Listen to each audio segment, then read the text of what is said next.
اور یہ ہے کہ جیسے ایک اور بڑی بات آپ کے علمان اور خصوصاً اہل سنت علماء میں بھی یہ بات ہوتی ہے، جیسے اب میں کلین شیو ہوں، کسی وجہ سے میں اسکن پرابلم کی وجہ سے نہیں میں کر سکتا داڑھی رکھنا، اور کچھ لوگ تو شوقیہ کلین شیو ہوتے ہیں، وہ کہتے ہیں جی کہ یہ تو ایک حرام کا فعل ہے کہ شیعہ مذہب میں داڑھی کو مونڈنا یہ جائز نہیں ہے.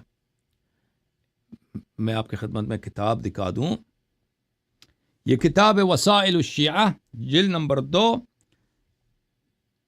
کتاب چپی ہے مؤسسۃ آل البیت علیہم الصلاۃ والسلام میں. اس میں چلتے ہیں صفحہ نمبر 116 میں. صفحہ نمبر 116 اس میں بہت سارے روایات ہیں، ایک روایت نہیں کئی روایات ہیں. باب عدم جواز حلق اللحیۃ واستحباب توفیرها قدر قبضۃ او نحوها، کہ جائز نہیں ہے کہ انسان اپنی داڑھی کو شیو کرے، اور مستحب ہے کہ انسان ایک مٹھی برابر، اور مٹھی برابر جتنا داڑھی لمبی رکھ دے. آپ کو یہ کہہ دے کہ اللہ یاری آپ کیوں نہیں رکھتے، تو میری داڑھی جو ہے بہت کمزور ہے یہ جب لمبی ہو جاتی ہے نا بالکل یہ خراب ہو جاتا ہے، تو وہ بھی مستحب ہے. جس کی داڑھی بنتی ہے نا، بعض لوگ ان داڑھی ان کی بہت محکم ہے، بہت ان کی داڑھی کی جڑیں جو ہیں محکم ہے، وہ بالکل بن جاتا ہے ان کی. میری جو داڑھی ہے بہت ہی کمزور ہے، اس کے بال اس طرح نہیں ہے کہ اگر اس کو میں لمبا رکھ دوں تو یہ بالکل ہر طرف چلا جاتا ہے. تو بعض لوگوں کو نہیں کر سکتے، جو لا یکلف اللہ نفسا الا وسعها، جن کے لیے ممکن ہے وہ ایک مٹھی برابر رکھ دیں.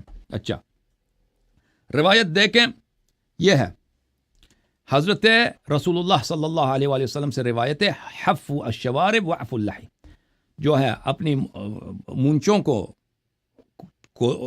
چھوٹا رکھ دیں اور داڑھی کو چھوڑ دیں، بڑھنے دیں. ولا تشبہوا بالیہود، اور یہودیوں سے آپ شباہت نہ رکھیں.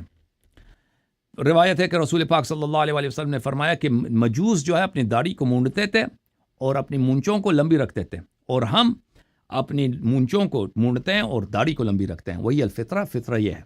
اوکے، اس کے علاوہ بھی روایت بہت ہیں اس کے زیادہ. اہل بیت علیہم الصلوۃ والسلام کی روایات میں ایک مچھ سے زیادہ حدیث ہے کہ جو ایک مٹھی سے زیادہ اپنی داڑھی لمبی رکھتا ہے اس کی حماقت کی دلیل ہے. یہ شخص بیوقوف ہوتا ہے اکثر، جو داڑھی بہت لمبی رکھتے ہیں. ایک مٹھی سے زیادہ لمبی نہیں. ابھی آپ کی آواز بلند کرتا ہوں. جھوم جاؤ، پرواز کرو، کیوں فخر سے سر اٹھا، کیونکہ اللہ تعالیٰ نے تمہیں انتخاب کیا. صراط حق پر صرف تم ہو، صراط ایمان پر صرف شیعہ، کیونکہ اللہ تعالیٰ نے تمہیں انتخاب کیا. صراط حق پر صرف تم ہو، صراط ایمان پر صرف